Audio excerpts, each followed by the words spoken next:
This video contains instruction on combining a chord progression and a strum that are reminiscent of a song that was written by Van Morrison about a brown-eyed person. This is a more energetic strum than the other one, and please excuse me if I rush as the video goes on. It's very hard, as many of you know, to keep a constant strum when you're trying to strum very slowly. So I will try to keep a constant tempo, but if it rushes a little bit, it should just push you a little more as you go further and further into the video. The strum for this chord progression has rests on 2 and 4. You strum everything else, but you rest on 2 and 4. And that's a little awkward to count at first when you go 1 and 2 and 3 and 4. And once the strum is in motion, though, you'll find that starting on the and of 4 creates a movement of up, and then a down where you don't strike the strings, or where you rest your hand on the strings to mute the strings, and then up, and then mute again. So it becomes... But that's starting on the and of 4, so we go 1 and 2 and 3 and 4 and 1 and 2 and 3 and 4 and 1 and 2 and 3, 4 and 1. So once the strum is in motion, you should be able to feel it more than you have to count it. Just remember to allow yourself to feel how the strum sounds rather than trying to count it, because it's an awkward count, but it's an easy feel. So here's the song. The chord progression is G to C to G to D, and we'll play that over and over again. Later on in the verse, there is a chord change that goes to E minor. We're not going to get there in the course of the playing component test, so we're just going to practice the chord progression G, C, G, D over and over again. 3 and 4 and 1 and 2 and 3 and 4 and 1 and 2 and 3, 4 and 1 and 2, like that. 1, 2, 3, 4. Now to the C.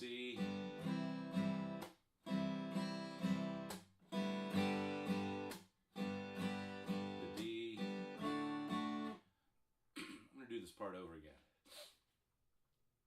Now we start the chord progression through G, C, G, D with the strum 1 and 2 and 3 and 4 and 1 and 2 and 3, 4. C, G, D, G, C, G, D, G,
couple things during this song. This song is a little harder because of the strumming, a little more energetic. Remember, though, it's a very repetitive chord progression. Once again, moving from G to C, the main motion involves simply moving your second and third fingers over from the sixth and fifth strings over to the fifth and fourth strings, keeping them in the same relationship, then back, and then finally the big jump, moving all the way across to the first and second strings for the D chord.